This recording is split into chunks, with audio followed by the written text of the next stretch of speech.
Welcome back to Open Window Politics. Today we're going to be going through my latest prediction for the 2024 Senate elections.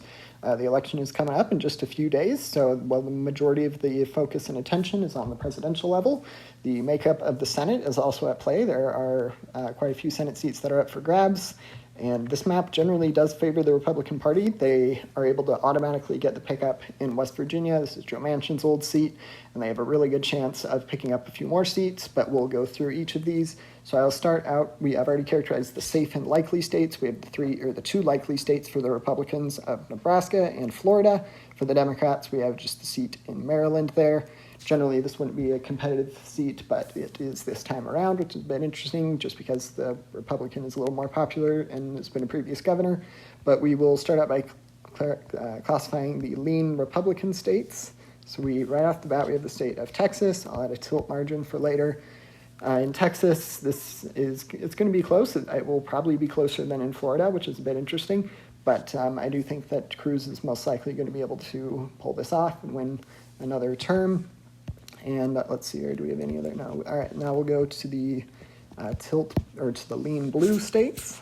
Oh wait, no, we do have one more lean red state, and that's the state of Montana. So with that is a majority, even if Harris wins on the presidential level, this will be a majority Republican-controlled Senate.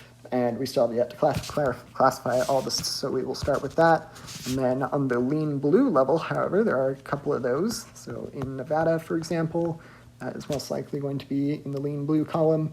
And then we have the state of Wisconsin, which is most likely also going to be in that column.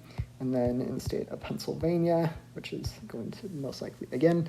And then with that, we have 46 seats for the Democrats to 51 for the Republicans. And now we will get to the tilt states.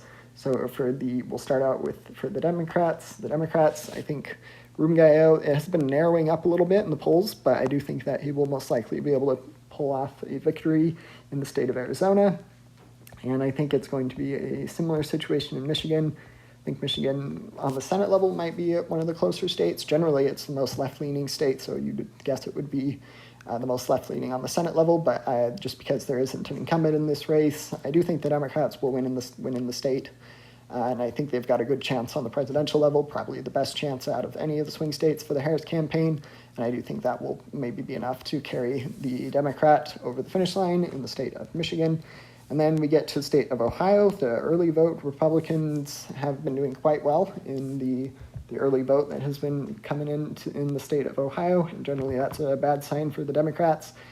So it will almost certainly be in the Trump column on the provincial level, and I do think that it will be difficult for Sherrod Brown to get enough split-ticket voters. Very few are doing that, and the amount of them has been decreasing.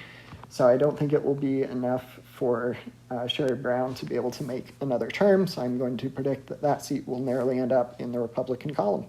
Feel free to let me know if you have any questions. We ended up with 52 seats for the Republicans to 48 for the Democrats. It'll be an interesting situation there. But feel free to let me know if you have any questions. And don't forget to like and subscribe. Thanks. Bye.